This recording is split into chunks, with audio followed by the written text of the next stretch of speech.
You missed something. You really did, you know. They did.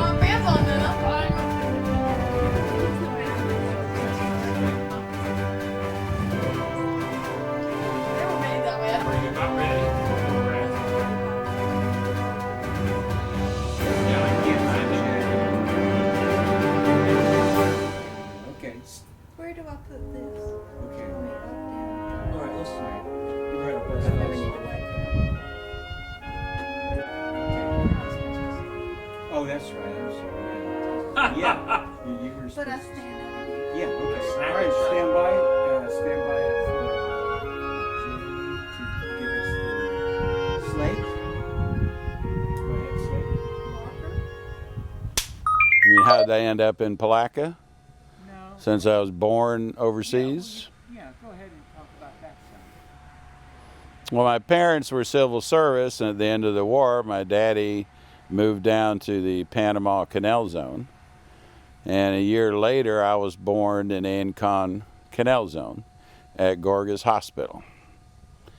Stayed down there until, ninth grade, when I was coming up here and went to a military school in Gainesville, Georgia, and Hollywood, Florida. And one or two of the summers, I stayed with Art and Lou Ginn and roomed with Jay. Nicely done, yeah. Nicely done, very nicely done. And then I walk away? No, not yet. Okay. All right. You know, we're going to talk about Webster. What is your favorite story about Webster? Well, my favorite one is that I had returned from the Navy, and I was happy, sort of happy, to be in Palatka. Jerry and Jamie suggested Palatka, and so I was like, oh my God, Palatka. But anyway, I was in Palatka, and I played tennis. So, you know, I enjoy playing tennis. So I went down to the tennis courts, and there were some people playing, you know, and so I tried to get a game, you know, and I got a game, and I played a game of tennis with this big guy, you know. Jesus, and, you know, beat me, you know, pretty bad, you know, and mainly because of his serve, you know, and so then later on I found out he's my cousin. My earliest memory of Webb that's very clear is Webb was still in the Navy, and he had come and visited us when we were in Daytona. And when he left, he asked me if I would do something for him, and I volunteered. I said yes, that was not a problem. So what he would do is he would send me money orders from Guam or Wake, wherever he was, and I would get them in the mail, and I would go in and cash them and get silver dollars and half dollars. And then I would package them up in cardboard, usually in a cutout paperback book, and mail them to him over there. Okay. Cut-out paperback book. Yeah, so that you like couldn't. a dime novel. Right. Yeah. So that, and I'd send him 10 usually Lewis L'Amour westerns, but one of them I'd cut out and I'd put the $50 or whatever in, and it may take two of them or whatever. I don't remember how many. But anyway, I had done it 2 or 3 times. And I didn't even think anything about it when I said something to Dad, and Dad started laughing, and he explained to me that they paid them in chits, in not real money, and fake money over there. And that the bars and the hookers and stuff didn't like that at all. And so Webb was sending me this money in a money order to get him real American hard currency, which was silver dollars, to send back to him, which was, you know, against the rules with the Navy, so that I would do it because, you know, he didn't want anybody else, you know, to know about it. But he did let me keep doing it. So, But tell them how old you were at the I was time. 10 or 11. So, you know, and this was, you know, fairly normal Webb, you know. And the other story that I could tell about that trip was we picked him up at a Greyhound bus station at about 11 o'clock at night. And when we went in, we knew where Webb was because he was sitting at a table at the diner at the back. Now, it's 11 o'clock at night at a Greyhound bus station, okay? And everybody was around him because he had just eaten his 4th or 5th half-chicken dinner. And they were just staring at him. And that's when the waitress told us they had quit charging him a dinner or two ago because they were just watching him eat, you know.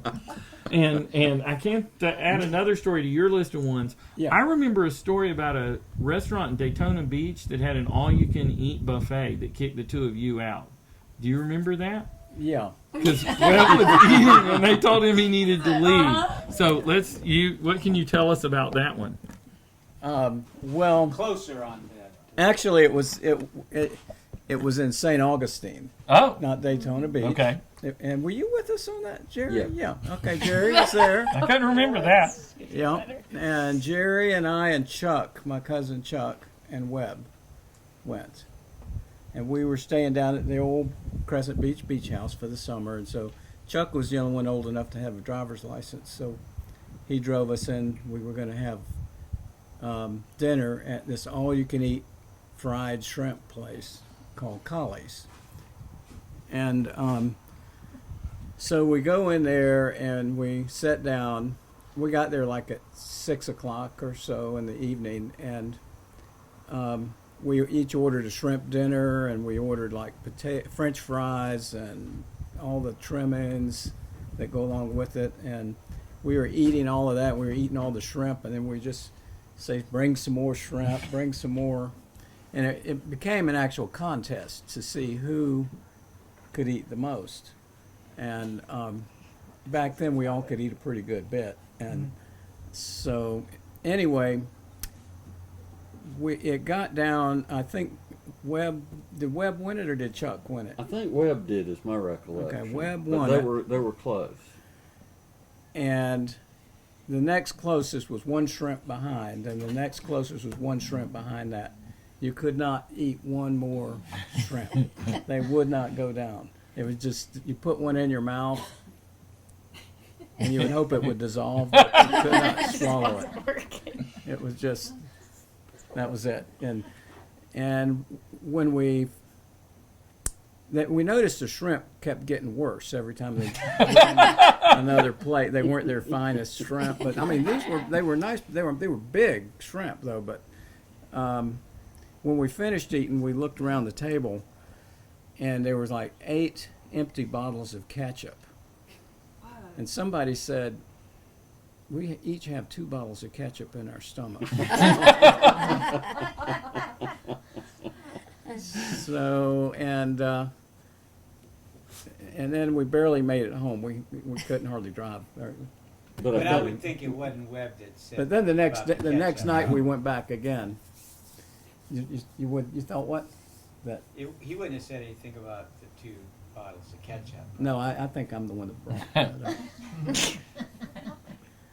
But and then we had French fries and everything else. So it was bad. And they weren't happy with y'all? They quit doing that like the next week.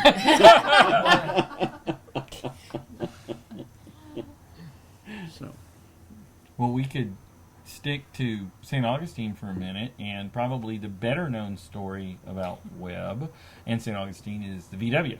And I think there's probably could be several people who could tell versions of this, but I'll tell it like I understood it. Is Dad who helped Webb get a VW, Beetle. was it And Webb's?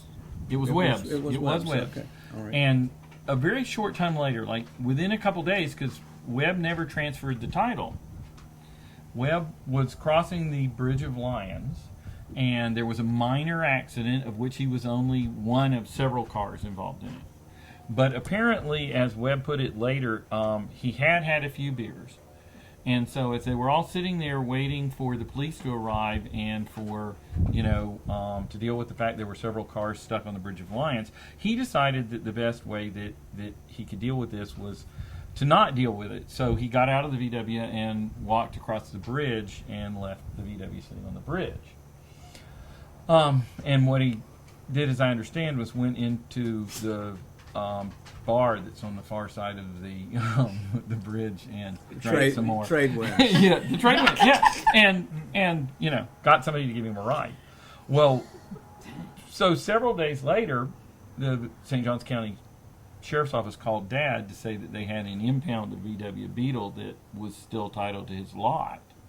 And could he figure out who had bought it, because they had been involved in an accident on the Bridge of Lions, and they had left it there, running. Okay. Oh, it was running. It was running, yeah. And Dad said, they had paid cash, and he didn't know. And then he called Webb and asked Webb if he wanted it back, and did he have enough money to cover the storage fee and the tow charge. Now, that may not be totally all of it, but that's as pretty much as I remember it. Do you remember anything?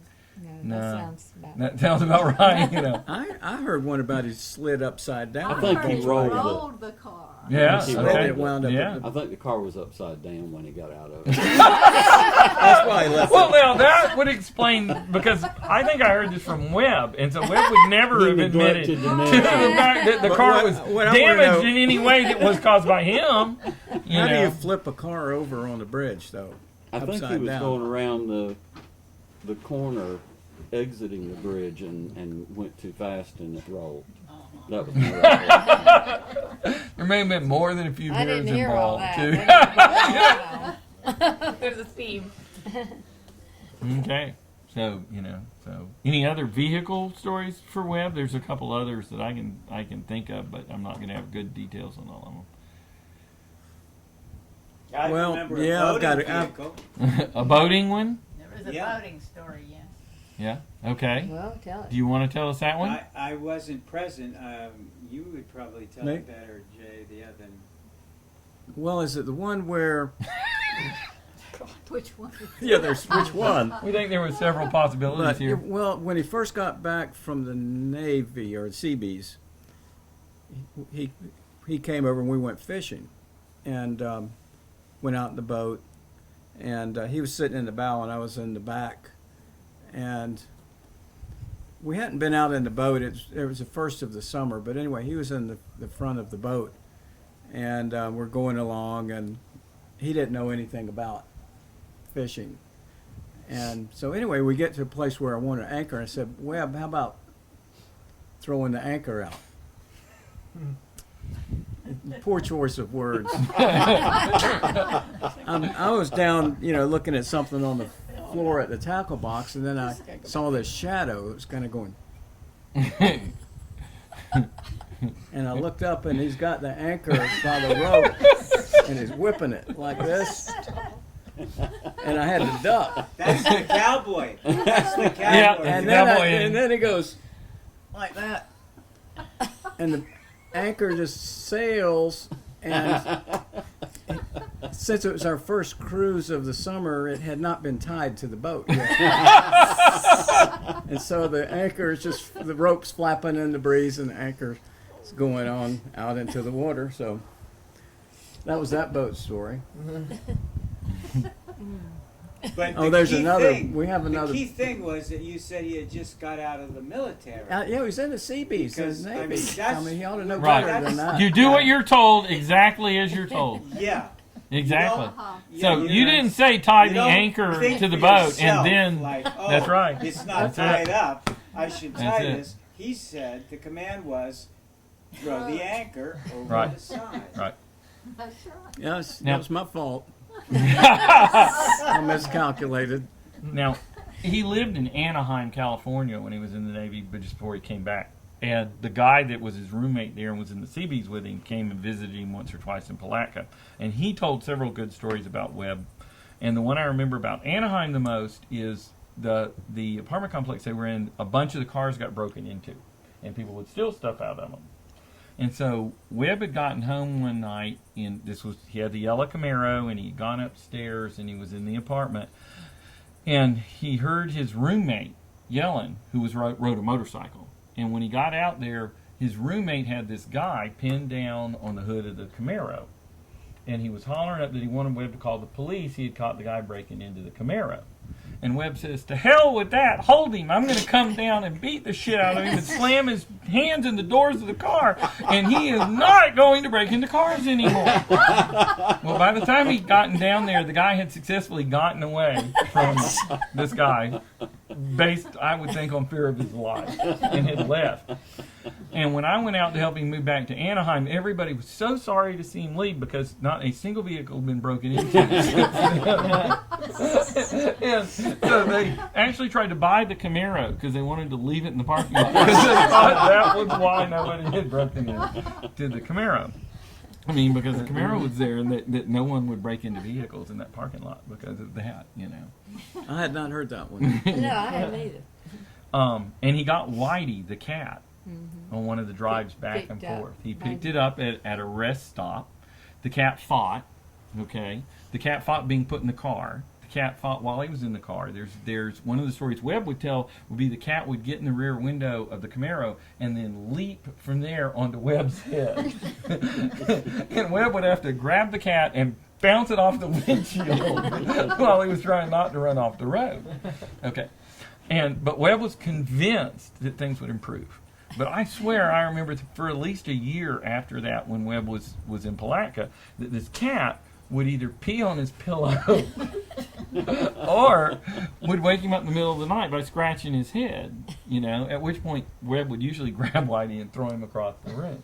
But he had Whitey for years and years, and when, you know, they were inseparable once they quit fighting with each other. But, you know, I always asked, why are you keeping this cat? You know? So, and Toby was the other one, right? Yeah, Toby was the other one, you know, and Toby was real laid back compared to Whitey, but Whitey was the nightmare cat that came from the rest stop in Texas, I think it was. And my trip back with him in the Camaro, I was sleeping in the back seat and it was snowing, and he had rolled his window down and stuck his head out the window to stay awake because we weren't stopping.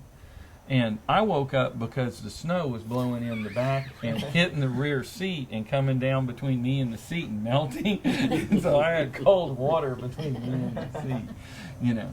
And so I started kicking at the back of his seat to get him to pull over and you know, so that we could get something to eat and everything else like that. And it took me about 30 miles of kicking at the back of his seat before he actually would pull over and everything, you know, and stop.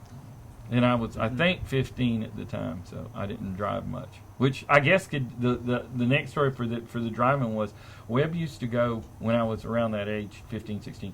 Used to go with me to comic book conventions because Mom and Dad wouldn't let me leave the state to go to them alone. And So you let sent him Webb go with them? Webb? Were you crazy? Is that better That or was worse? Gerald's decision. So we went to Atlanta to a comic book convention and got invited to a movie. And so they were playing this movie, and you had to fill out a questionnaire to be able to, you know, when you left the movie. Okay. The movie was Star Wars. And so we saw Star Wars 3 months before it came out in the original unedited version, so it's like was 20 minutes longer than what came out. So in the cantina scene, Obi-Wan Kenobi cuts the guy's head off with the lightsaber, and it rolls down the bar and drops into the guy's lap. And the room was really quiet, and Webb goes, "Damn, that's a bad bar, or a tough bar." And they all laughed, and he was very embarrassed. I thought he was going to leave. Okay. And then he would say for 2 or 3 years, you know, he had never seen the movie until he found out that, you know, he saw it on like video or whatever, and he realized it was totally different. And so he goes to somebody, "That is not the movie." And they went, "I thought you've never seen it." And I haven't seen it since it came out, you know. That was fairly normal Webb for those kind of things, to not admit to having done something he may have done. So, let's see some of the other stuff we had down to. One of the jobs, Webb had a lot of jobs. He worked extra board at the mill. He worked for Reed's TV. And we were talking about one of the ones I'd forgotten about. Extra boards, you could explain. Yeah, okay. The Georgia Pacific in Palatka had a job you could get if you didn't work there normally, where when somebody was out because they were sick or when they were out for vacation, then they hired somebody from the extra board to do their job for a few days or a week or whatever. And he worked the extra board for a while, but he really hated it because what he normally worked was loading rail cars at night with finished goods. And he did it with a forklift, and that's why they gave it to him, because he had operated heavy equipment in the CBs. But Webb would pretty much just, from the beginning of work to the end of work, load cars. And the union guys weren't happy with that because he was loading more cars than they were, and that made him look bad. And so the conversation ended whenever they stopped him in the break room and said, as I understood it, that we need you to quit doing that. And Webb stood up and looked down and said, so what are you going to do, jump me in the parking lot? How many people you got working tonight? And, so they didn't give him much more work, so that's why he ended up doing other stuff. But one of the things we remembered, that they remembered that I had forgotten, was he worked as a repo man. Yes, For a at the while. bank. Yeah, for the bank. He was the repossession guy. Now, can you picture Webb showing up at your front door to get your car? He was very, very successful as a repo man for the bank. I told him what I did remember once they reminded me of that, of driving him one time to pick up a car. And he had gone up to the door, and so I was waiting for him to make sure he got the car. And the lady answered the door and hollered back at her husband some, thing about, the repo man's here for the truck because you haven't paid the bill. And the guy started screaming profanities about like hell he was getting his truck and everything else like that. I'll give him a piece of my mind. And he walks up to the door and goes, oh, damn. Give me a minute. I'll get you the keys. Webb goes, thank you. And he came back with the keys. And Webb got in the car and drove off. So I think that's pretty much how most of his repossessions went, wasn't it? Yeah, they went smoothly. Yeah, the one that he did with Hernando Zula. Oh, yeah, Remember that okay. one? No, I do remember him doing stuff with Hernan, but... Well, Hernan's a big old chicken if you don't know Hernan. But him and Hernan, so anyway, they got in the car and they rode down there to get the vehicle. So then what happens is Hernan goes up there and knocks on the door, or Webb goes up there and knocks on the door, and Hernan jumps in Webb's car and takes off. Oh, no. And so Webb jumps in the repo car because he's trying to get it to take off. Well, the guy comes and jumps in the car with Webb. Oh, no. And then it's just a big long rigmarole. But anyway, they get back to the bank, and then Hernan's all chicken and everything. So then the guy, he finally gave it up. So. Oh, I hadn't heard that one. I knew that. But that sounds like Hernan. And the football. Football? Football Oh, yeah, team. okay. Webb, his year at Central High School in Palatka was the first year it was integrated. And, of course, that was really no big deal to Webb. I mean, growing up in Panama, black people at school was nothing. In fact, we had always had them in class even then. But Central was different. It hadn't been integrated up till then, and they were very possessive over it. And so he went out for football. And so the day he went out, he obviously had no problem, with the coach being happy with him. But when he got back to the room for the locker room, a bunch of the black players came in and told him they weren't going to have a white guy on the team. Okay, and so he said, "So you want to all fight me at once or one at a time?" And they looked at each other and laughed, and they said, "How about all at once?" And he said, "Okay." And went into the bathroom, and they wondered what in the heck he was doing. But what he was doing was he pulled the door off of the bathroom stall in the bathroom and came out of the bathroom into the locker room swinging the stall door and took out 10 or 12 of them at least, okay, who all claimed later that they had fallen and hit in their head. Now, Dad got called because Bill Thomas was the principal and everything else like that, but it was all fine because, he didn't start it, so to speak, that kind of thing. But as pointed out, he never had another problem at Central. And I can tell you, years later going there, that, the first question I got from the older ones was, so how was I related to Webb? So, yeah. You said he was a legend. He was. Yeah, he was a legend, and I think he was elected as the class president for that year, and he was revered by really all of them. He just had an understanding right off the bat that he wasn't putting up with that, and pretty much anything. Everyone respected him for it, and it was cool. I feel like a lot of the stories that Dad told me about Webb, one of the ones that I always tell other people is probably like the funniest story I know about Webb. And I don't know if I have all of the story because, it's third hand because Dad's told me the story. But I like telling people about my big uncle Webb, who Dad was telling me about how he grew up in Panama, so he spoke fluent Spanish as well as Portuguese and English. And so one time Dad was telling me about a story how he was somewhere else and they were speaking Portuguese, I think it was, and they were like talking about Webb, like this big white man and everything like that, and they were talking about him, not realizing that he spoke fluent Portuguese, and so he came up behind him and he just answered them in Portuguese and was like talking to him, and they like turned around and like were really freaked out and they like didn't know what to do, and I was like thinking about it and I was like, I really don't know what I would have done either, like if I was just like, you know, talking about somebody and this big guy like walks over and just starts fluently speaking to me, even though he's like this white guy who's like blue eyes, no huge. way you could ever think of him speaking anything other than English. And I was just like, it's probably one of my favorite stories about Webb because he's like so intimidating looking, but he's just a big teddy bear, and so that's one of my stories. So we were talking about Panama and stuff like that, so I figured That's a good one. I like telling that one because it's funny because they're like, wait, he did what? And the name one. Oh yes. And so Webb always loved me. I'm his favorite. So nobody else's favorite, but it's fine. So when my parents were having me, one of the big things that Webb wanted to happen was for me to be named Webbette. But he had rules, apparently, so I couldn't wear bows and, like, a couple other things. But that was the big one. He didn't like bows. But he wanted me to be named Webbette, so then they waited all night for me to be born, and then I wasn't named Webbette, and he was just not happy about that. He called me Webbette anyways for years, and I answered to it, so it's fine. And then Caroline came along, and he was like, this one's going to be Webbette, and they were like, no. And so, you know, he never got a Webbette, but, you know, it's fine. So it's got me, which is better, so. He did wait all Yes, night. he- He did wait all night for you to be born. Hey, you know, somebody, walked- I he gotta be walked- somebody's favorite, He you know. walked the halls. So, those are my Webb stories. Okay.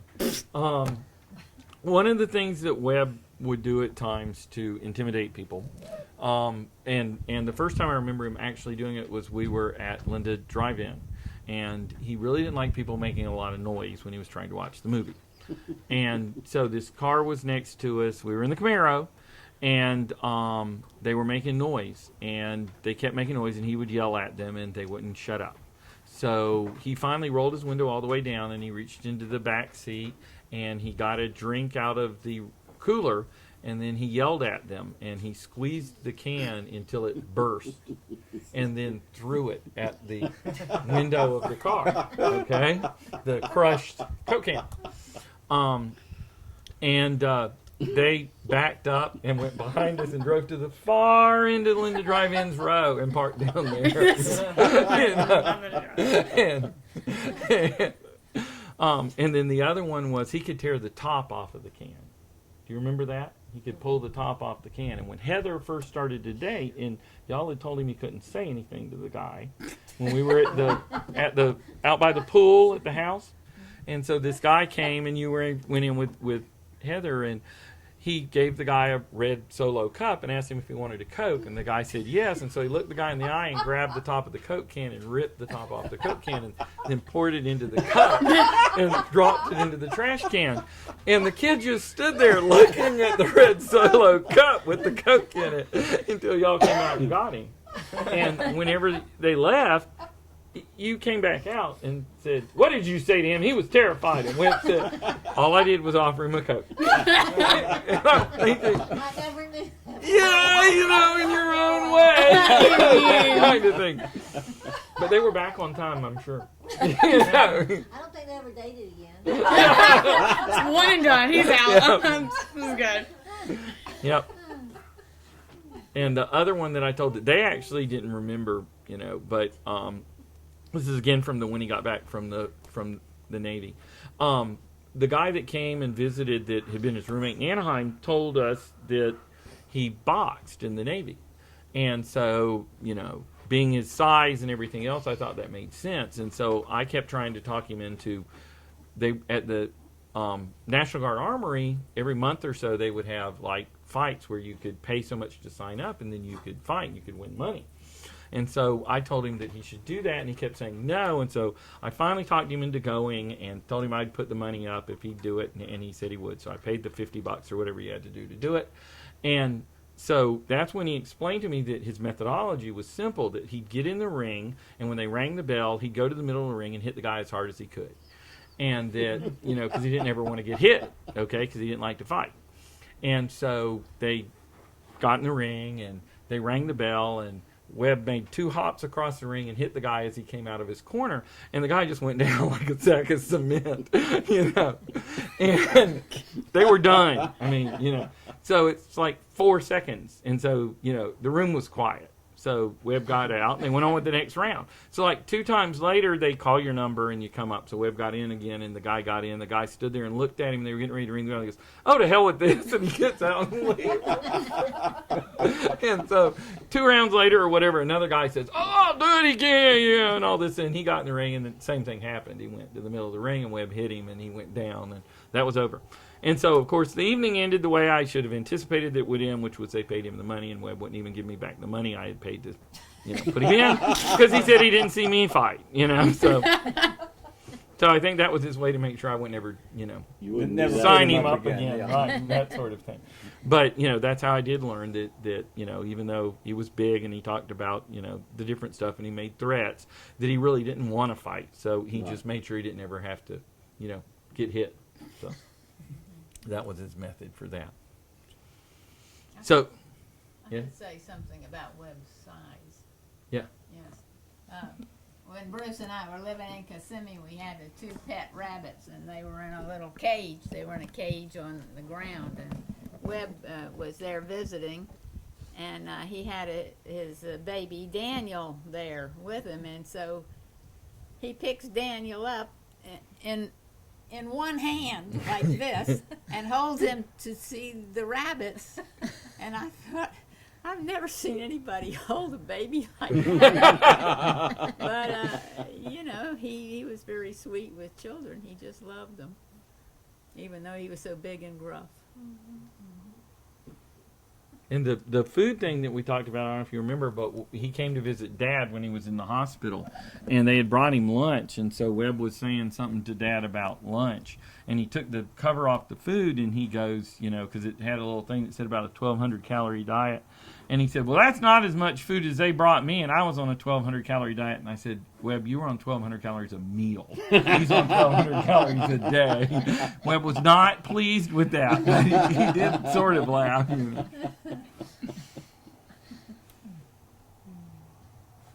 So I reminded you about the story as I understood it, that y'all mooned Aunt Vi. Oh. But, you said that that's not how you remember it. And I wasn't there, so I may not have the story right. So how is the story as you remember it? Yeah. Well, I guess we were all in high school, and there was, I think, 6 of us, and we had loaded up in my dad's Blazer, and we had gone out to Rodman Reservoir to go duck hunting. We were going to shoot wood ducks coming in to roost, and so it was me and were you in on that one, Jerry? I don't think I was in on that one. Oh, you weren't in on that one. But there was John Davis was there. I don't I think know. you said Mike. Mike Phillips. Mike was Phillips. probably Yeah, there. Yeah. I think that's who I've heard it from, at least part of it. And yeah.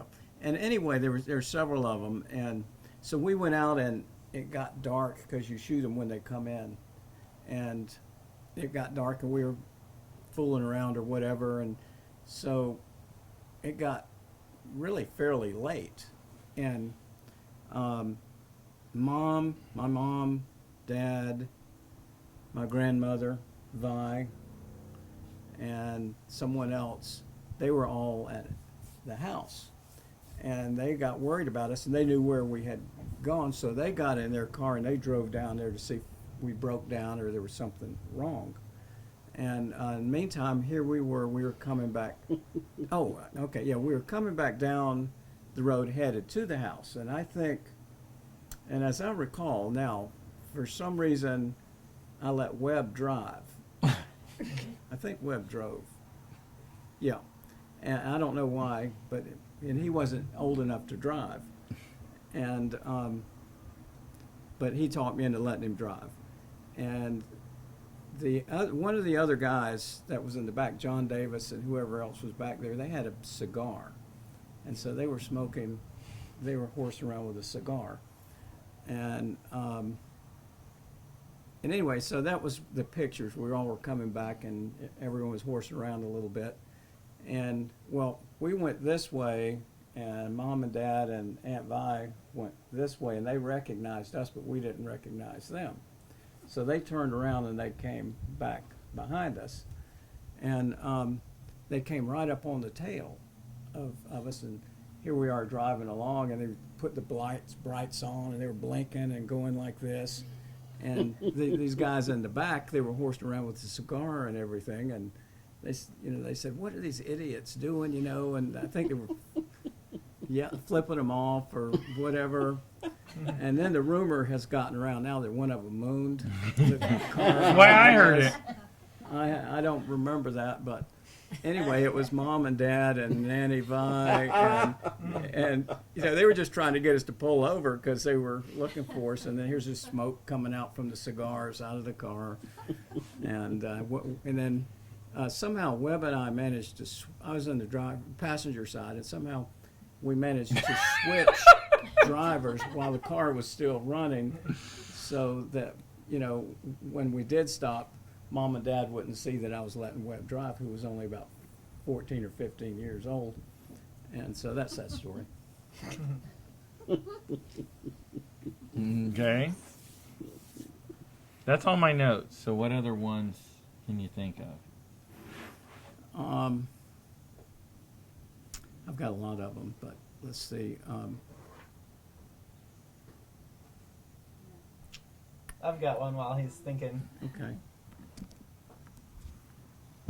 Just thinking about Webb and Kids, my cousins and I would go to my dad's office in Palatka, and their adults would come in all day and leave, like in and out, and it was kind of like the kids were in their own little world and didn't really, we saw the adults, but they didn't break in, and the adults like saw us, but really didn't interact. But when Webb came, he would break into that kid world. And so sometimes, we'd just be playing, and someone would spot him coming, and they'd run in and they'd say, "Webb's here." And it was like a gasp. Like, we'd all look at each other like, how are we going to handle this? Like, and sometimes we would hide, and then other times we would just run out there because it was like anything could happen when he was there. He might do something crazy like throw papers or, get you in a headlock or something like that. But it was always fun, and, he would enter into that world, whereas other people would come and go, and we'd just keep on doing our thing. All right. I remembered one from when he was at the junior college. He went to St. John's River Community College at the time after he got back. And actually, he went before and after he was in the Navy, right?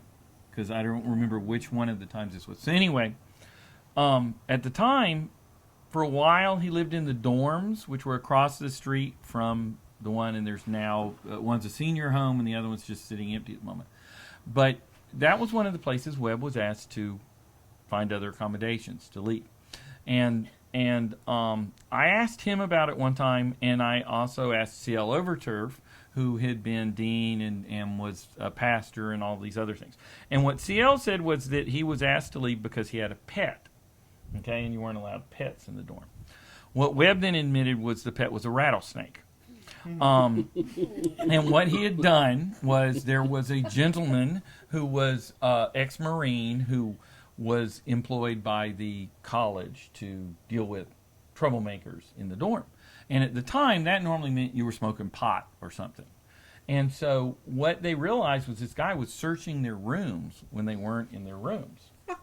And so, he legally couldn't do that and all this other stuff, but they didn't know what they could do about it. So Webb went out to Arts and caught a rattlesnake and put it in his footlocker and put chicken wire over the top. And then shut the footlocker and put it in his room. And so when the guy searched the room, he opened the footlocker, and of course the very unhappy rattlesnake rattled and everything else, and the guy peed himself and left, and a number of other things. And CL said that the decision was made that because the guy was illegally searching the rooms and everything else, that the best way to handle this was that they would ask Webb to move out of the dorms because he had a pet. And that way he would be allowed to keep going at the college and do anything else that they had just done that. And it was, Webb said it just happened to be a rattlesnake. So, So yeah, that was one of Webb's things. And Webb did a lot of school stuff. He always liked educating himself. And this is hard for some of the younger ones to understand, but one of the things that he frequently did was correspondence classes by mail. He took classes by mail. He became a locksmith by mail, okay? And he also tried to get his private detective's license by mail. And he took the classes for that. And everything. And when he was living at Jimmy Self's in the little house in front of that, that's what he would do in the evenings. Was he would cook himself macaroni and cheese, and then he might dump a can of green peas or something in it, and then do his classes on locksmithing or something like that, and then mail the classes back in because he didn't have a TV or anything at the time, just a stereo in that. And we still have leather work he learned to do. He also did, I was yes, thinking the about that, tandies. too. Yeah, he did Yes. the leather work. I have That's a right. beautiful purse he made, and he made Dad a belt Yeah, I still have a belt that he Yeah. made, I think. with a name on it. Yep, he was Yeah. really good at it. I do have a visor that he made. That was real nice. He did good leather work. Did What? you do a correspondence course for the leather work? I don't know. All I remember is him going. We used to go periodically up to the candy store in Jacksonville, and he would buy stuff. Okay. But I don't remember I don't know how he learned. how he I ever think he learned. picked that up in the CBs. Yeah, he had a friend that he learned from the Oh, cities. okay. Yes, that's where he got it from. And that friend taught him. It's probably what he spent those silver dollars on. I don't think so. Yeah, sure. Yeah, let's remember that one. Just so we all know what he was really spending that on. For you guys at home. So.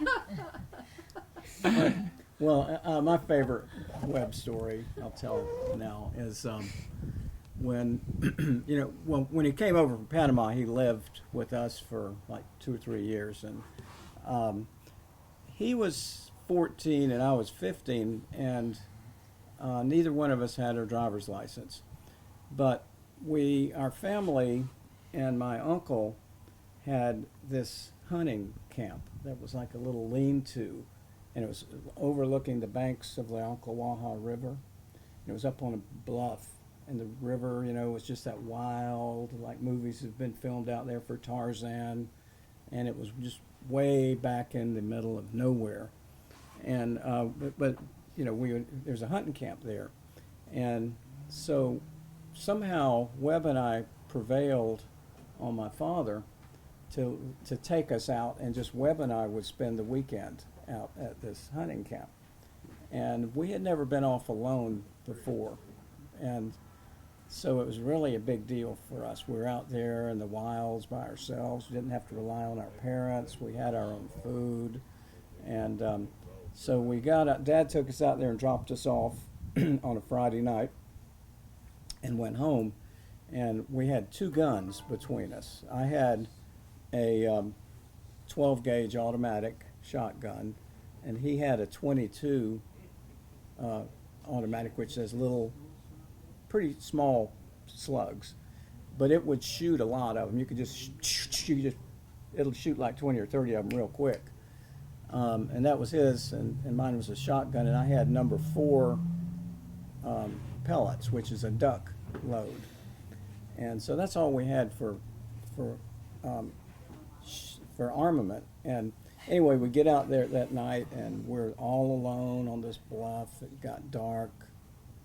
The river was flowing, and you could hear animals echoing all up and down the swamp, and sometimes you could hear panthers crying. It was just really a special place. And so he and I were sitting around. We built a fire, and we were sitting there talking, and all of a sudden there was this noise in the bushes, and I go, "Did you hear that, Webb?" He goes, "Yeah, I heard it." "What was it?" "I don't know. Be quiet. Let's listen, see if we really heard it." Sure enough, another rustling in the bushes. We go, "It's a deer." And well, the story is like, my father has never killed a deer in his life, and so Webb and I got it in our minds that when he came to pick us up the next day, we were going to have a deer. And So we almost tripped over each other. We went in the lean-to where the guns were, and I loaded up my shotgun with the duck shots, and he loaded up the .22, and we were like Barney Fife and Andy Griffin. We were sneaking through the woods, and we got a headlight because so we could shine it around. We couldn't see anything, but we were shuffling through the bushes, and we'd be quiet, and then we'd listen. We'd hear something in the bushes. We'd go, there it is. We'd go over there. And this went on for at least an hour, and we had gotten way away from the lean-to down the little old trail road that you could barely see, and we were just all, our hearts were pumping, and suddenly when we were down there, we shined the light out in a pair of eyes. There he is, and oh my gosh, should we shoot him? No, we can't shoot him, because we don't know if it's a buck or a doe, because you're not allowed to shoot a doe back in those days. It had to have horns.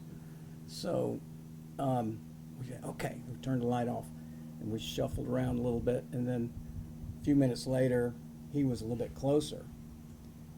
And then a few minutes later, there he was. He walked out on the road, right dead in front of us, and we shined the lights. There's his eyes right in front of us.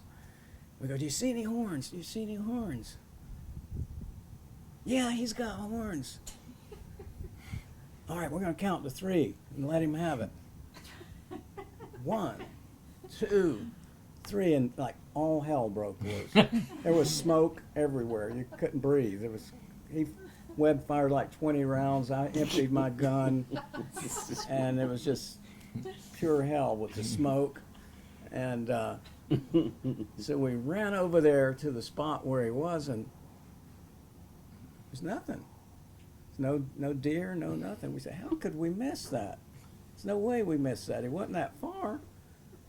What? And we said, well, let's start looking around. So we were widening our search. We were looking on the ground with the light.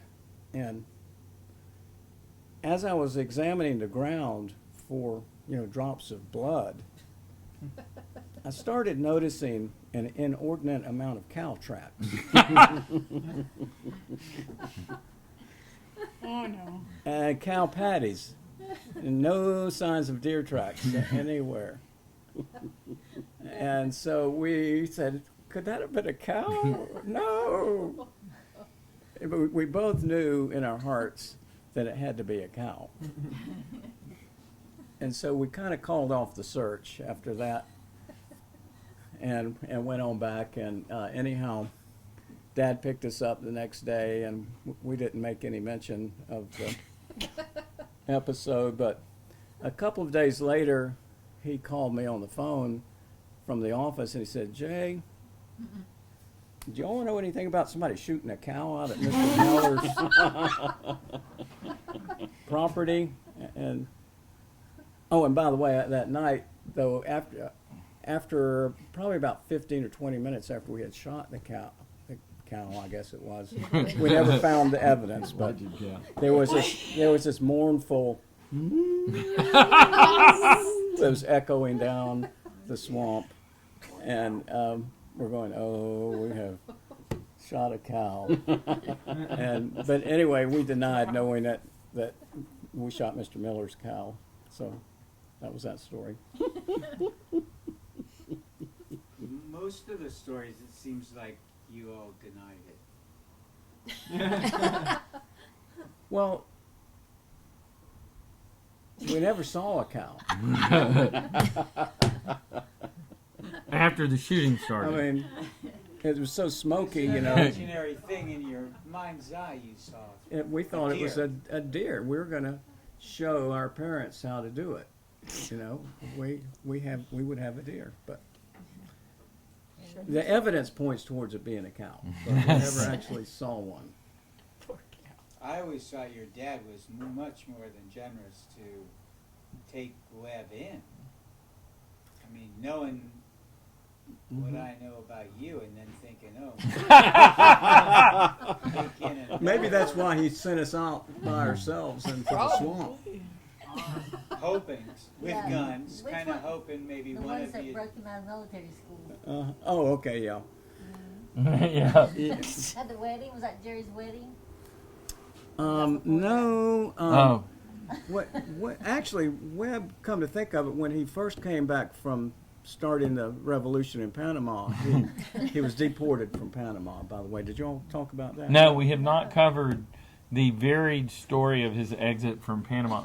Okay. His inability, let's point out his inability to return for 10 years to Panama. Okay. Well, anyway, when he was shipped from Panama back to the States, and his father was the Postmaster General of Panama, and so he had to stay there. So the first year that Webb was in the States, he went to a military academy called Riverside Military Academy. And It's a prestigious military academy. mm-hmm. It was in the back of, what was it, the National Geographic. Oh, and Southern Living and all of those. Oh, Yeah, really? it was a well-known military. Is Yeah. a well-known military thing.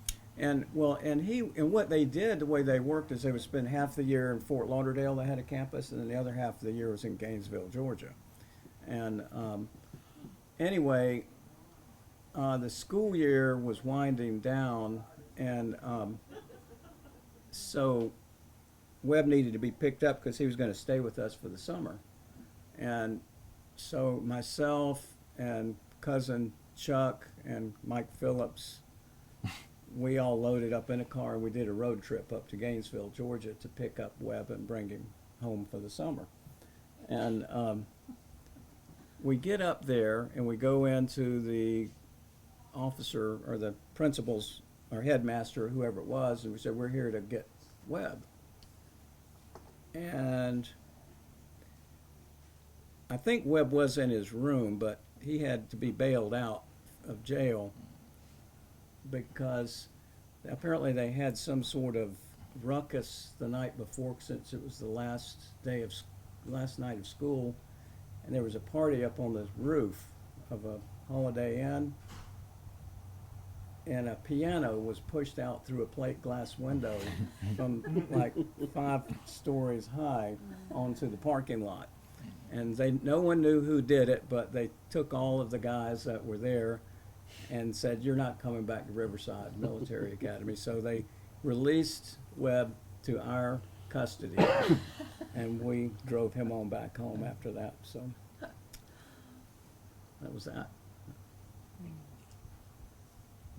But I don't really think he had anything to do with it. I think he was just in the wrong place with the wrong people, you know.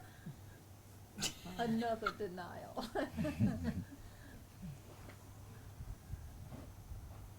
You might as well spill the beans about him being Well, there's various stories about his exit from Panama. Yes. You know, I mean, yeah. Expelled. Yes, expelled. You know, his dad worked in the canal zone for the U.S. government, was postmaster, and so they had a place at Balboa and a place at Panama City at the two ends of the canal zone.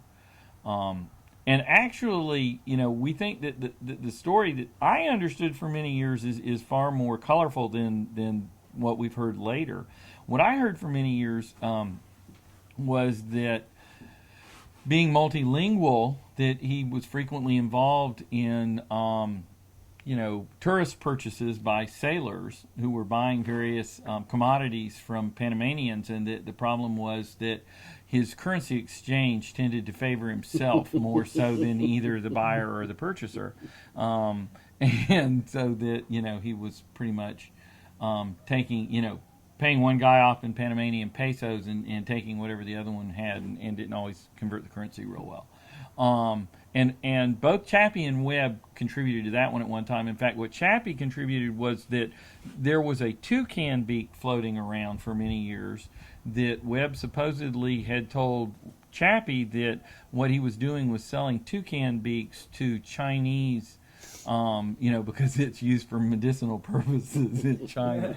But that Webb had pointed out at some point that there was only one toucan beak, and that he had gotten it from somebody, you know, in the marketplace, and he didn't even think it was real, but that he kept it around to explain the extra currency that he had. But we later heard there was a international incident. Yeah, there was an international incident. There was an uprising by the Panamanians, and one of the stories is that Webb's dog got away, and Webb was chasing the dog, and the dog was running away from the riot that was occurring in front of the government house at this point in time. In fact, there's a picture Webb claimed that ran in the Latin American edition of the New York Times of the torches and the fire and the building burning, and he's supposedly in the picture with his dog at the front and seeing the dog run away. Now, that's a little Webbish, so we're not sure about that. But there are multiple versions of that as well. Well, what he told me is that, the Panamanians back then were wanting to take back the canal zone from the Americans. So there was a lot of that going on, and a bone of contention was Balboa High School, which is where the American students went to high school. And so the Panamanians said, well, we're going to charge and attack the high school and take down the American flag. And so they came towards the high school, and Webb and the other ones got out, and Webb kind of led the group to defend the flag, and Webb's dog somehow got caught up with the Panamanians, and the dog was leading the Panamanians on the attack to take down the flagpole at the school, but they successfully... Before the military academy, or Yeah. after? Oh, yeah, Well, before. That's how he when ended up in the military That's academy. what got him Well, he sent. probably saw the promise. Yeah. that he had, So he, I was leading proud of the him. pack. He stood out there and protected the flag, but then he got deported because he became a symbol of bone of Unrest. contention between the United States and Panama. And so the Panamanians kicked him out, and U.S. sent him too. So He also was asked to leave Cuba. But that was apparently, something that was pretty good. He when he was a CB, he was at Guantanamo for a period of time, and he drove a bus back and forth between the two halves of the base. So you have to go from the U.S. base on one side through a Cuban area into the U.S. base on the other side, and he did tell me this story. He stopped because the Cubans were harassing a Cuban national who worked at the base, which they weren't supposed to do. And as they were then upset because he understood Spanish, and while he was attempting to deal with it, and he thinks he was handling it pretty well, apparently the rather inebriated sailors on his bus didn't think so, and so they got off and became involved in an altercation with the Cuban military that were there. Okay. And so ultimately he had to load the old Cuban civilian onto the bus and take them all into the base. And there was discussion over, what they should do with the Cuban military, but they just left them there. And so he got asked to leave the base by, Castro's government. And the base commander, thought that he had handled it okay and gave him a copy of that. And he had a copy of the request by the Cuban government. And the guy, said, that he didn't think it would really hurt his record to have down that he had been asked to leave Cuba by the Cuban government. And I'm not real sure from everything I knew about his military career that, that it did hurt it or anything like that, So that's at least 2 countries he was asked to go But I somewhere think else. there's modesty involved in both of these, and we don't often think of Webb as being modest. That's not what we would immediately suggest as the best characteristic to describe him, but I think he was, because I don't think he told us that story about what really happened in Panama. So we had all sorts of thoughts and ideas about why he had been asked to leave Panama. And the thing with Cuba, too, I think that the sort of automatic reaction was you would assume he got in trouble for something that he shouldn't have been doing. But in both cases, he was doing the right thing, and that's what got him in trouble. Mm-hmm. So I think that's a characteristic, particularly for his children and grandchildren to know that he was modest. Mm-hmm. Yeah, and he just as soon as spin a yarn about him as tell the truth. Oh yeah, definitely. And it's easy to do too. And Yes, believable in most cases. Right. As he would say, I have no recollection of those events. Right, You right. know, I mean, he wouldn't say that they weren't true Right. or that, you know, they hadn't occurred, just that he didn't recall them in the way that, you know, Yeah. someone else was remembering them. Now, how about, you know, Webb had this, to me, a penchant. He was kind of a walking destructo. Did you all ever see him tear up anything or damage or create some sort of havoc with, besides flipping the Volkswagen upside down? And Like that's not enough. so, you had an experience with him, Keith, when you were working with him. Oh yeah, when we worked at Reed's TV, and he moved, you know, very large pieces of appliance without a dolly and things like that. But at this time, what happened was he was installing a TV antenna, because back then you got your TV signal through an antenna, and so we'd gone up on the roof of this house, and he was putting bands around the chimney, and then he put the motor that rotored, turned the antenna around so you could aim it to get a better signal from different TV stations. So there's like a 4-foot piece of TV The mast. tube mast mounted in these two metal bands which go around the chimney, and you have to pull them really, really tight to have a good grip. And then you put the mast in, and then you put the rotor motor, and then you have another piece of mast that's usually about 10 feet long with the antenna on the top, and you put that down inside the other mast and get it aimed in the right direction, and then cable the TV antenna and the motor down to the ground. And because I don't like heights and everything, I would go up the ladder and just put stuff on the roof, and he'd get it.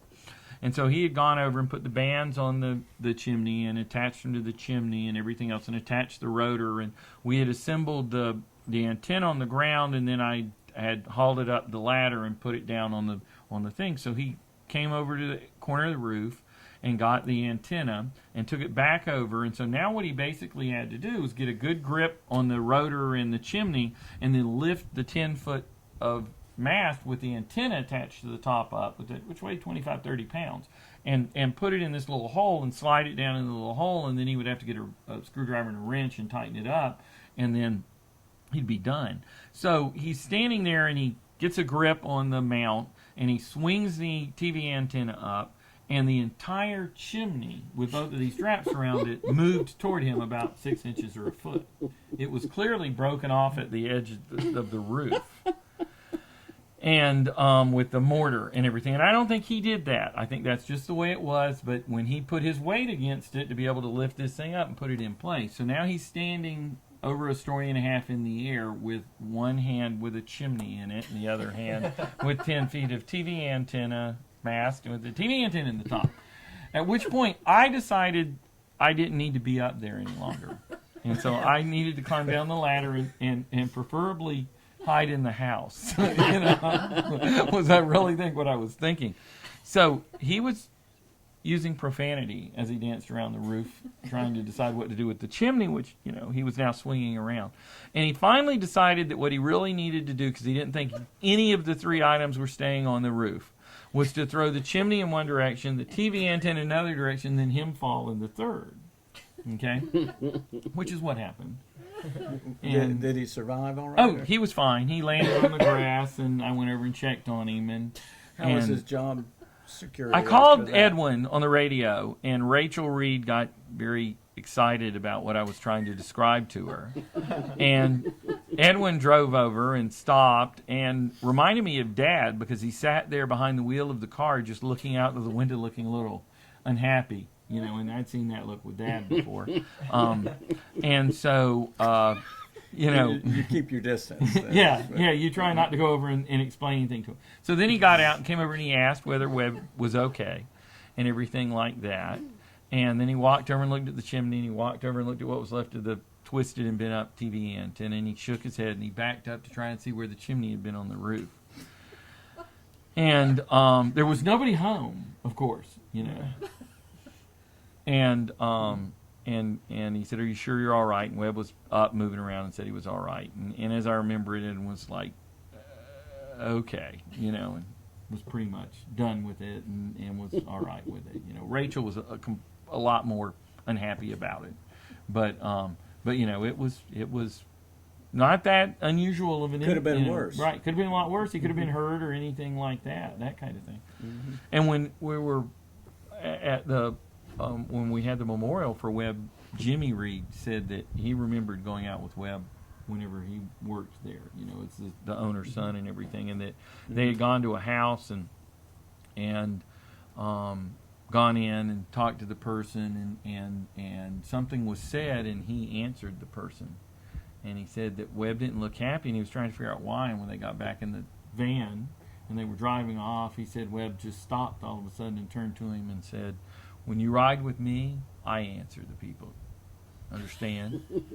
And Jimmy said he looked at him, and he said Webb smiled, and he said this was not a nice smile. And he said, so my answer was, "Yes, sir." He said when he got home, he went and told his mom, I don't want to ride with him anymore. Well, Webb had this thing about his eyes. Did you all notice that, like, when he's upset or he's trying to kid with you, or even if he's, what you don't really know, but his eyes get like twice the size of a normal person's eyes, and yet he can give you the look. Yep. Yeah, well, we had a trip one time. Linda and I and Webb and Dad were going down to Miami for an insurance convention, and then we were going to go down to the Keys for a couple days after that. And so we had the car, and we had all this stuff in the trunk, and we had some fishing poles as well, and the trunk was pretty, just you couldn't get anything much in there, but we saved our suits for the meeting, suit and ties, and we put those on top in the trunk. So they were the last things in to keep them nice and, you know, from getting wrinkled or anything. And Dad said, "Webb, son, go out there and close the trunk, and, you know, let's get ready to go." So we walk out the door, and Webb is trying to close the trunk, and it won't close. You know, there's something in the way.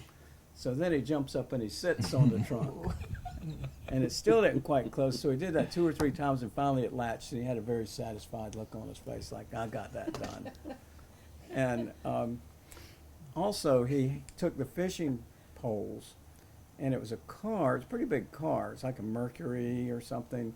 And he put the spinning reels in the rear window, you know, and they would just fit in there, but they were bent, like a little bit like that in the rear window inside the car. So this is the only 2 things I can remember from that trip right now. But when we got down to Miami, we opened the trunk, and of course our suits had a hole poked through them from where he was jumping up and sitting on it, and just poked it through both of ours. So we had to wear suits with holes in them. And then we pulled the car into the parking garage, and we unloaded it, because you don't really leave your stuff in the garage in Miami. And we grabbed the fishing poles and pulled them out, and the sun had baked through the window, and the poles were permanently bent. So we hadn't even gotten out of the car yet, and we've already got like, you know, $700 worth of damage to our stuff. And he goes, "What?" Yeah, right. And there was some other things that trip too. I can't remember them right now, but.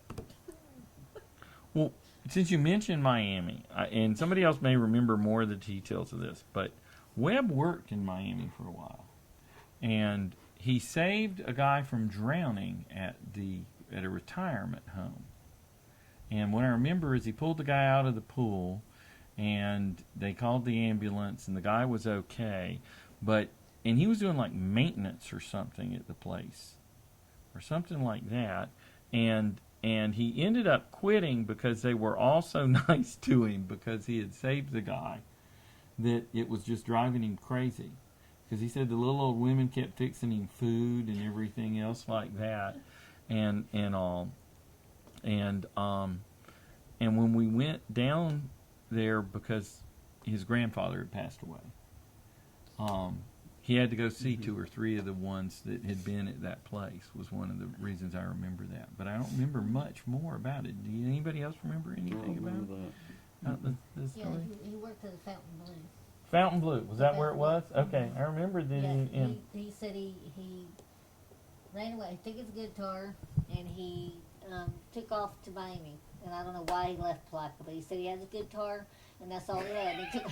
And he hitchhiked down to he wound up down in Miami at this Fountain Blue, and the guy gave him a maintenance job, and he said he had one room and it had a bed in it. And that's how big it was. It was just big enough for a bed to be in there. You know, it's a little Jew guy that ran it. And he said that that's what he did. He did all this maintenance stuff. But that's what he's saying. He said he saved this guy, and then he just couldn't stand anymore because he said they were just driving him crazy. They were saying, oh, how wonderful he was and all that, and he was just sick of it. So he just he said he The couldn't take it modesty, anymore. you know. Yeah. That's right. Yep. That was one of those I had a hard time remembering exactly when it fit in. And I mentioned this earlier, but when he was in the CBs, there was a master chief he did not like. That the guy was mean to everybody and everything else like that, which wasn't unusual, but this guy was really mean. And anyway, this guy called them all in and told them his daughter was coming to visit and he needed somebody to show her around and everything. And they all pictured what this woman looked like, and none of them would do it. And they, when she got there and they saw her, they all wanted to volunteer because at the time what they didn't know was that she was the actress on Hee Haw, and she played a part of Nurse Goodbody on a reoccurring skit on Hee Haw, and you can picture what she looked like. But none of them had seen Hee Haw, and so that wouldn't have really probably helped if he had told them. But he had a picture by her signed to Webb, you know, and everything, and all on it. When I asked him, that's where he said where he got it. But he said that the guy wouldn't let any of them near her whenever, you know, after if they weren't going to do it when they didn't know what she looked like, they certainly weren't going to get to do it once they, you know, that they did, you know, that kind of thing. I just remembered, you know, Webb is the only person that I've ever seen who could run or walk on water. And what happened is, right after he got from Panama, he was visiting us at Round Lake, and we would water ski on the lake, and he had never skied before. And we did have some alligators out there, and being from Panama, you know, they're pretty, gators and crocodiles are pretty vicious down there. And we, you know, we made sure he knew we had alligators in the lake, and his eyes got a little bit big when we told him that, but we said, oh, they're all right. And so anyway, we instructed him how to ski, and he was a great athlete, and he got right up like the second try and went skiing around the lake. And then he did so well with that, we talked to him about, well, would you like to drop a ski and slalom? Just go on one ski. And sure, I'll try that. So we were instructing him on how to drop the ski, and so we go around to this calm part of the lake, and that's where you would drop it. Well, anyway, I think someone had told him that's where the alligator lived too, somewhere earlier in the day. But anyway, we get around there and we go, okay, drop it. And so he dropped the ski, and but he fell. And so what we would do with the boat is you would just take the boat and you'd circle back, and the rope is going along behind. And so you'd circle around behind them, and then you pull up, and the rope would come lead right up to the swimmer that's in the water, and they'd grab the handles. Well, this ski rope was not one that had one handle, but it had two handles like this. And so when we were coming around like that, you know, the two handles popped up like this, and they were coming through the water like a pair of alligator eyes. And of course, someone in the boat yelled, "Webb, look out for the alligator!" And he looked around, and here comes these ropes heading towards him. And he actually caught up with the boat and got into the boat. I think he walked on the water. It happened so fast. I don't know. He was a survivor. Yeah, definitely.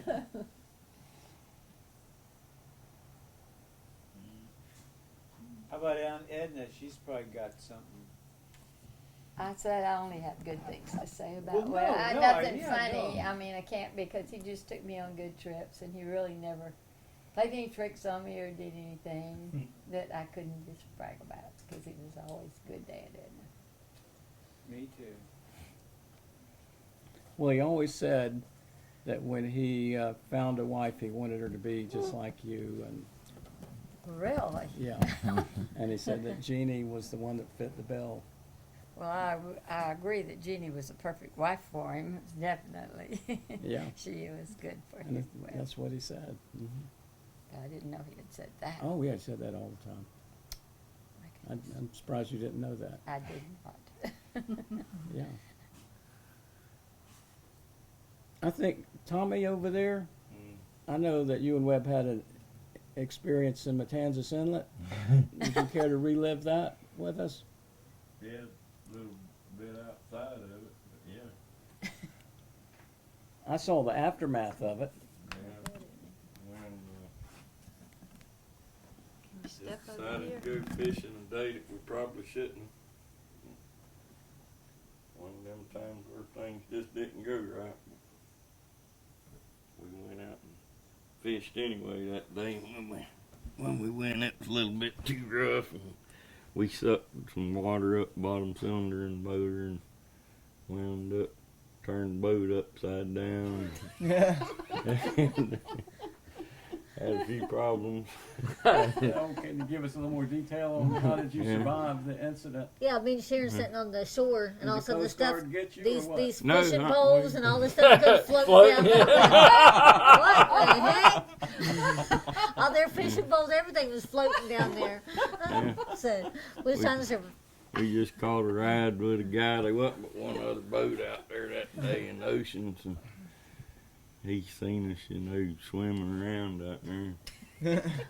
He come give us a ride and carried us back in the inlet. We come up here to the house, and the keys to my truck and all was in the boat. And Oh. so the guy that lived down a couple houses here to the other side where Jay and Linda's is, and his name was Martin Madlin, and Martin gave us a ride down there where Sharon and Jeannie and kids was on the beach, and I told Sharon I needed the spare keys for the truck, She said, "What's wrong?" I said, "Well, we had some problems, so need to get the boat, and I lost my keys." She gave me the keys, and we come back and got the trailer and went down there and got another buddy of ours with a dusky to pull it through the inlet upside down. We turned it over out there and drug it up on the trailer on the beach. Nice. Yeah, it was, So a boat picked you all up. oh yeah.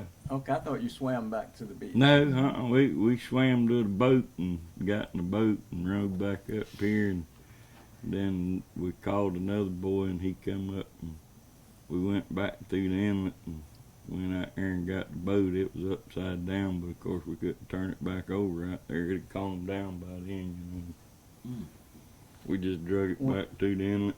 Well, I remember that day I had been off somewhere and I came driving up here, and you and Webb were both sitting there on a bench, side by side, and they were just kind of like, not like themselves. They were just shaking their heads and looking down at the ground, and they were grim.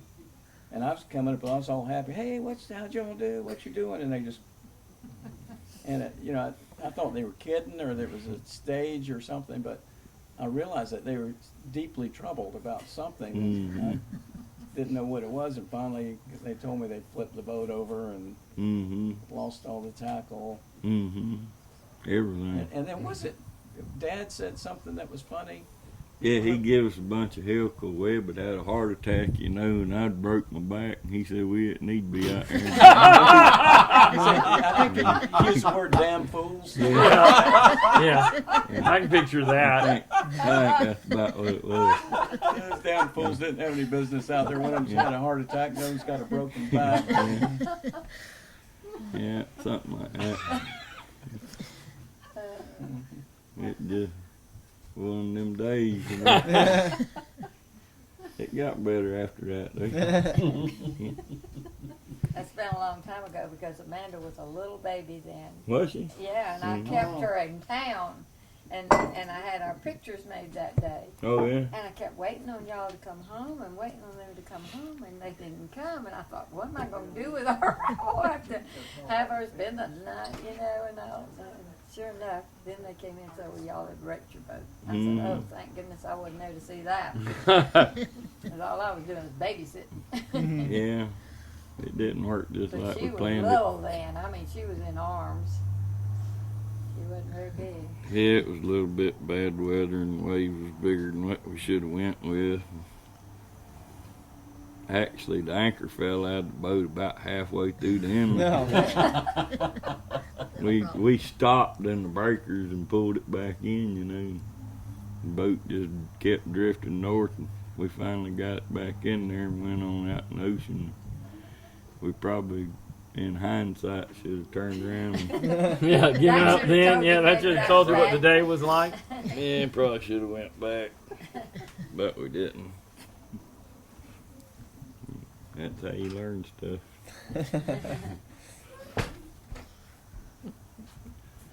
Gotta be careful. How old were you guys when that happened? Oh, that's probably about.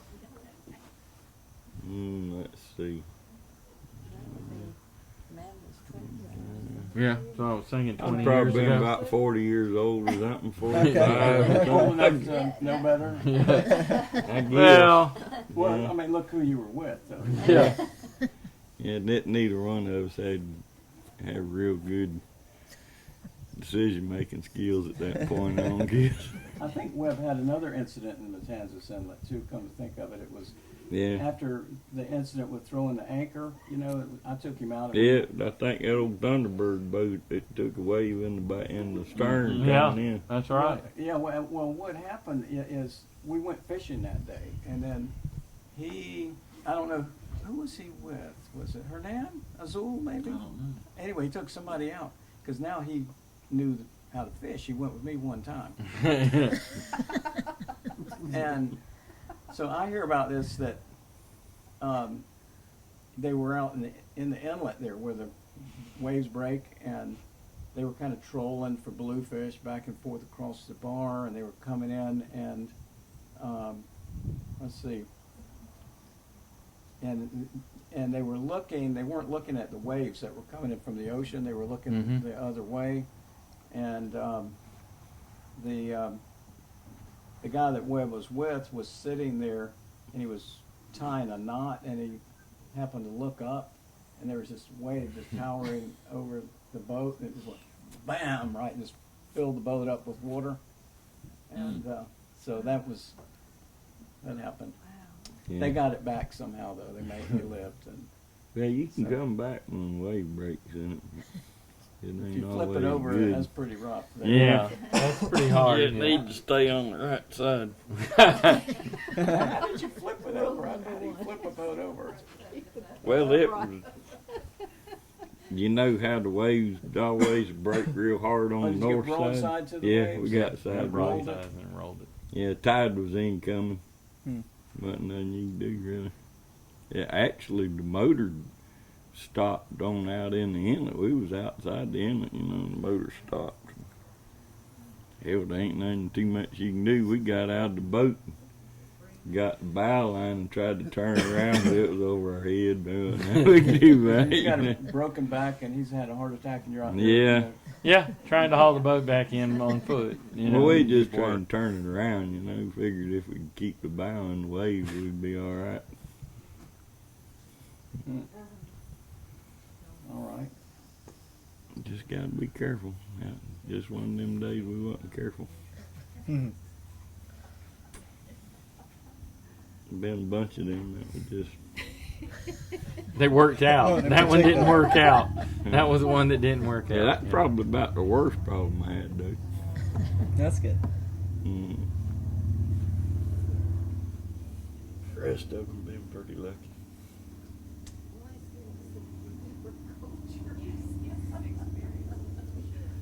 Can't say anything else too bad happened. Does that kind of wrap it up? I don't know. Well, how about all those grandbabies? I mean, he'd come by the house and you'd look in the truck or the car that he had, and there was nothing but grandbabies in there. Oh yeah. Mhm. He They were loved all his in grandbabies. yeah. In a carrier, and there was like 6, wasn't there? Yes, that's 6. He loved those. Yep, he did. Yeah, I was kind of hoping maybe some of them come tonight, but we can't get everybody piled up at the same time. Mhm. Yeah, the last time that Webb and I went fishing, we went and 2 of the grandsons went, and we had a great fishing trip, and the grandsons were really good, and we went out, and there's usually always a story. Something always happens, always. And but the story on that trip was that nothing happened. We had no calamities, nothing happened. There's nothing to tell except that nothing happened. That's a good So one. we proved we could do it. Yep. A new generation. Wearing a gator shirt. You know we're Seminoles. Look at Pops and smile. Can you, or is the sun too bright? Sun's way too bright. All right, take your hands away. We gotta get your face. Kobe, look at. Here. Does There you that go. help, or is that Hang bad? on, yeah. I'll just go in.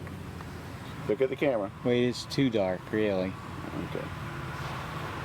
Well, he's Sorry. a handsome boy, though. Who? Colby. Sadie? For Halloween, I was a chimpanzee. And I had one of those really life masks, because she was in the bathtub. And I peeked around the corner and she hollered. So I went and put the mask up. So she got out of the bathtub looking for this chimpanzee. So I figured she'd think it was me, so I had Daniel put it on and run around the front of the house. So when I was sitting with her watching TV, I had Daniel show his face in the front window. You got a snake? She went and grabbed some bananas, and the rest of the night she's running around the house with these bananas just in case she saw the chimp again.